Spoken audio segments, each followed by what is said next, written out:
सभी को नमस्कार। सनातन संस्था और हिंदू जनजागृति समिति की ओर से खास तौर से बच्चों के लिए ऑनलाइन बाल संस्कार वर्ग ये उपक्रम हम लेके आए हैं। पिछले कई हफ्तों से आप इस उपक्रम को बहुत ही अच्छा प्रतिसाद दे रहे हो। इस संस्कार वर्ग की विशेषता ये है, पहली बार हम इसमें जो श्लोक बताते हैं तो उसका अर्थ भी हम जान के लेते हैं। उसके बाद बच्चों को अभी से भगवान का नाम जप करने की आदत हो, इसलिए 5 मिनट तक हम नाम जप भी करते हैं। और जो भी कहानियां सुनते हैं उससे हमें क्या सीखना चाहिए ये जान के लेते हैं। उसके साथ ही अलग अलग स्तोत्र भी हम सीख रहे हैं। और बहुत ही महत्वपूर्ण बात यह है कि हम इस संस्कार वर्ग में विविध आदर्श कृतियां सीखते हैं।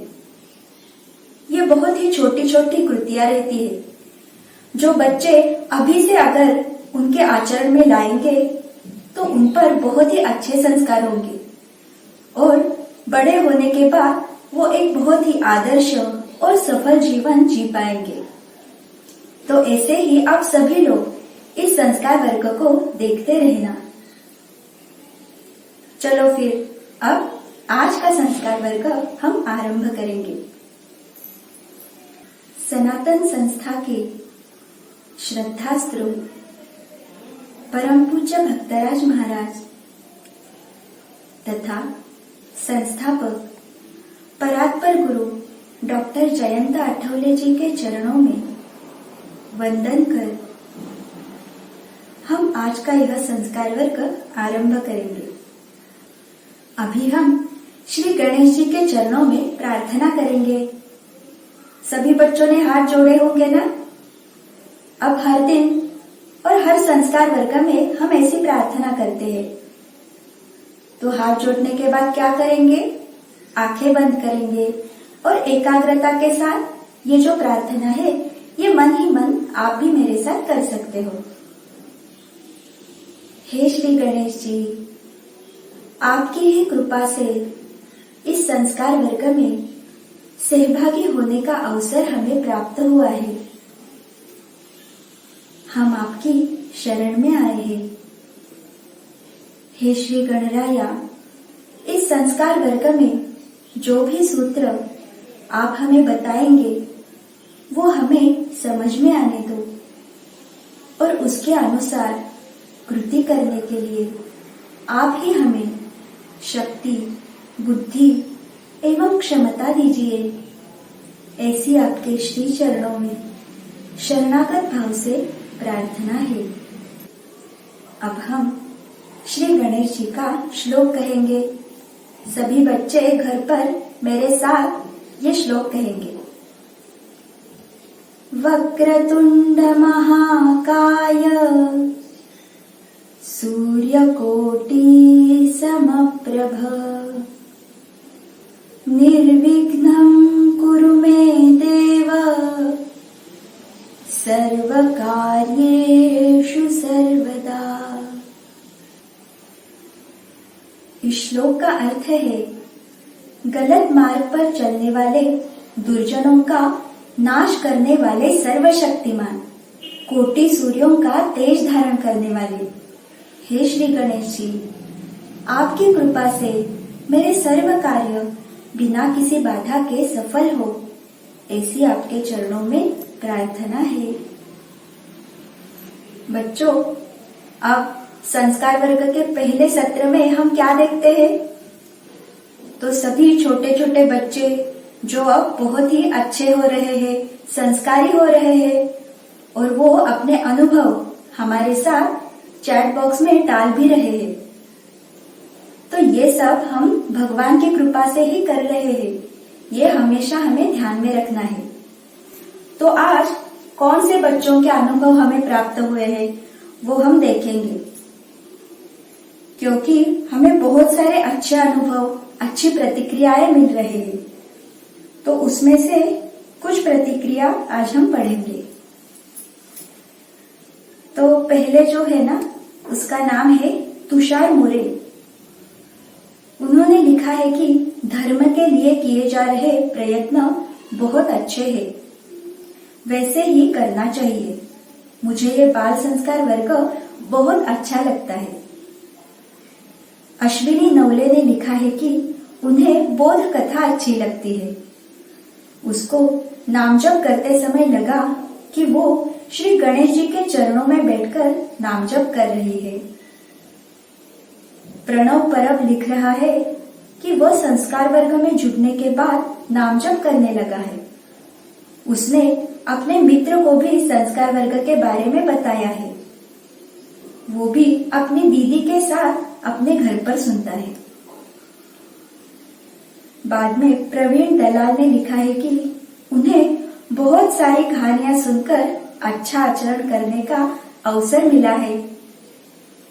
हिंदवी सोलंके ने लिखा है कि ये संस्कार वर्ग कभी बंद ही ना करे।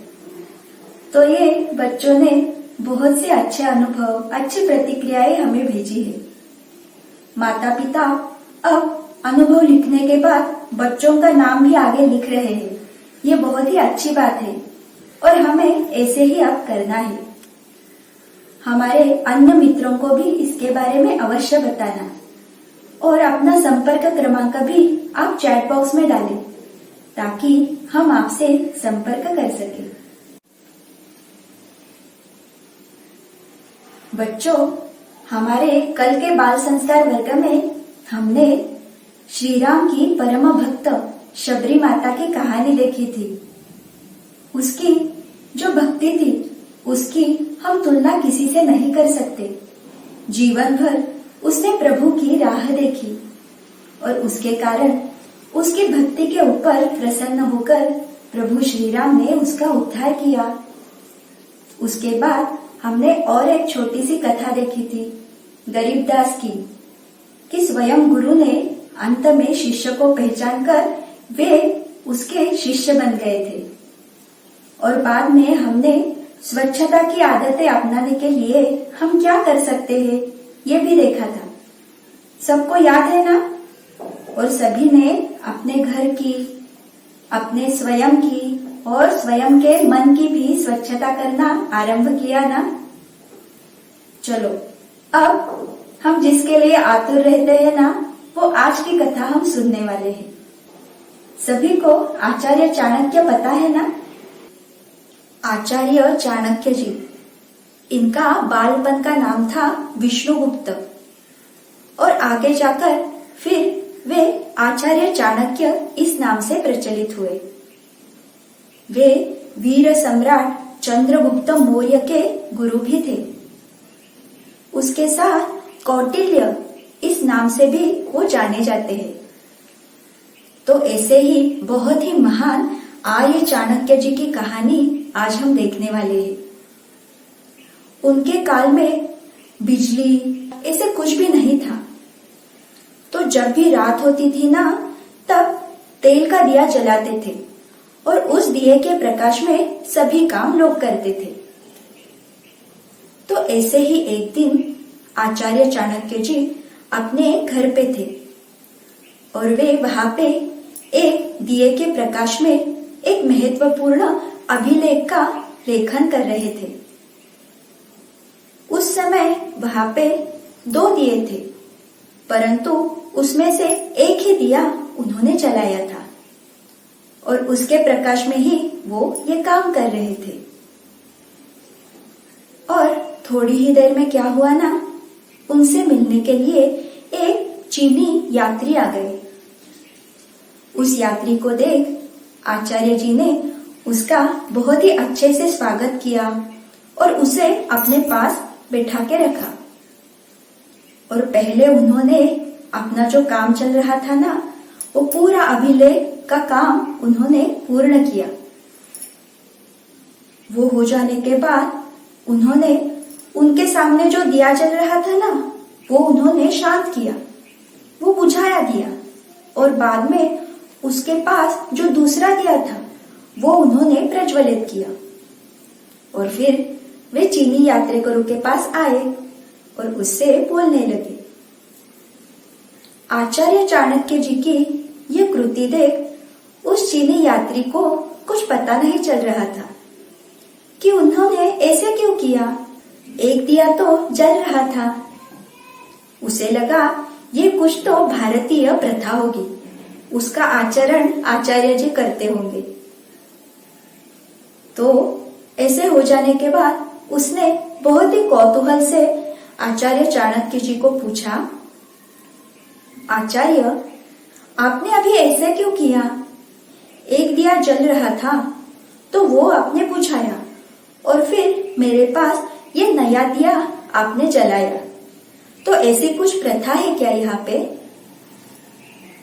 ये सुन के फिर आचार्य चाणक्य जी बोले, नहीं नहीं, ये कुछ प्रथा या ऐसा कुछ भी नहीं है।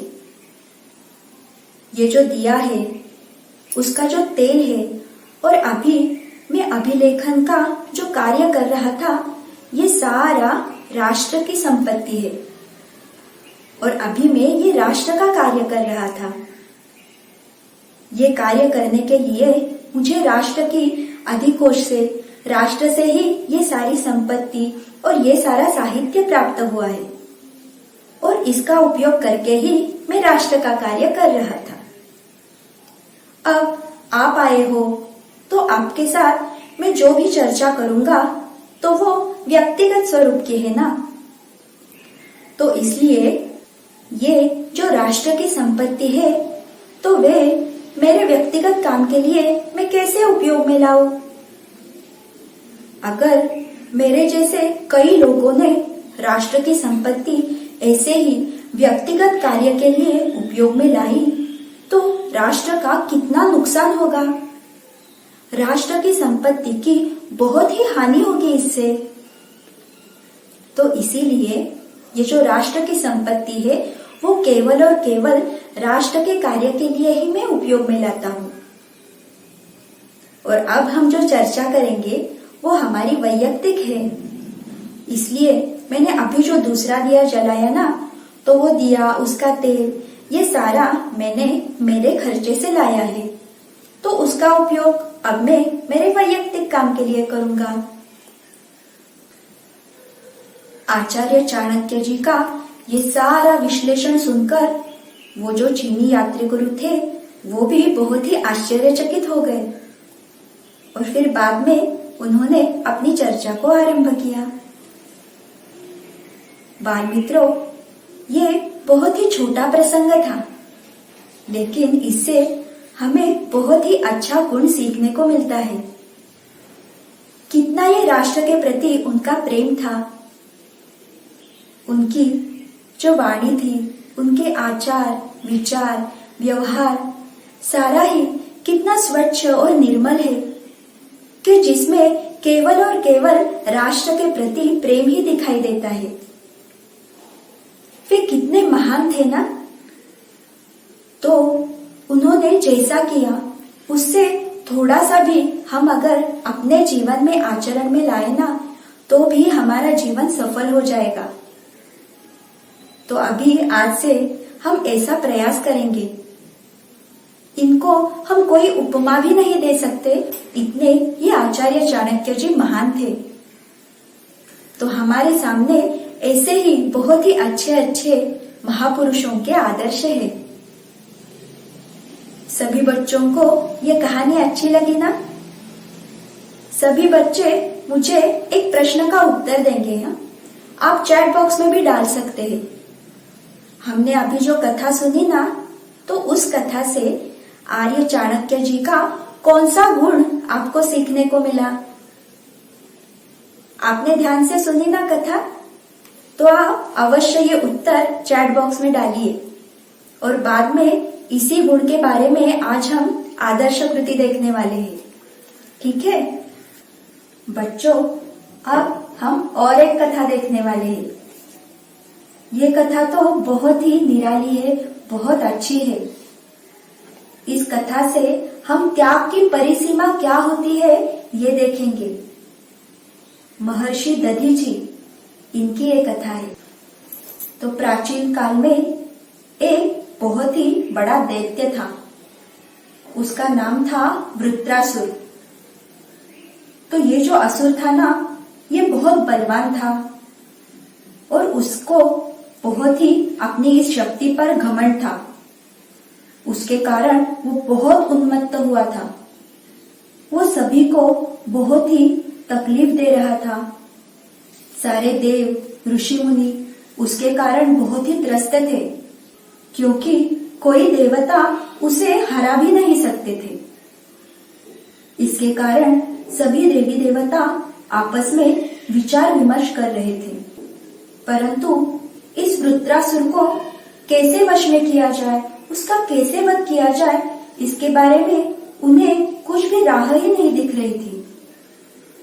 तो अंत में वो सारे देवता मिलकर भगवान श्री विष्णु जी के पास गए। विष्णु जी के सामने हाथ जोड़कर सारे देवी देवताओं ने अपनी व्यथा उनके सामने प्रकट की। वो सब श्री विष्णु ने सुना और उसके बाद वे बोले, इस वृत्रासुर को मारने के लिए सिर्फ एक ही उपाय है। हमारे बहुत ही त्यागी और सत्वशील ऋषि मुनि महर्षि दधीची है, तो उनके अस्थियां और उन अस्थियों से बना शस्त्र अगर हमारे पास हो तो उस शस्त्र से ही वो वृत्रासुर मर सकता है। भगवान विष्णु जी का ये सारा उत्तर सभी देवताओं ने सुना तो सब सोचने लगे, महर्षि दधीची तो बहुत ही सिद्ध ऋषि है, वो बहुत दयालु है, सबकी सहायता करते हैं, परंतु उनकी अस्थि से शस्त्र बनाना, इसका मतलब क्या होगा? अगर हमें किसी की अस्थियां यानी हड्डियां चाहिए तो उस व्यक्ति की मृत्यु होने के बाद ही हमें वो मिल सकता है। अब हम क्या करेंगे? ऐसे सबके मन में प्रश्न उठा था। अंत में फिर भगवान इंद्रदेव स्वयं दधीची ऋषि के आश्रम में पहुंचे। उन्होंने हाथ जोड़कर दधीची ऋषि को प्रणाम किया और बहुत ही विनम्रता पूर्वक उन्होंने उनकी सारी व्यथा दधीची ऋषि को भी बताई। ये जो वृत्रासुर था वो उन्हें कितने कष्ट दे रहा है, वो किसी की मान नहीं रहा, बहुत ही उन्मत्त हो गया है और इसके लिए विष्णु जी ने ऐसे बताया है कि आपके अस्थियों से अगर हम एक शस्त्र बनाए तो उस शस्त्र से ही वृत्रासुर का वध हो सकता है।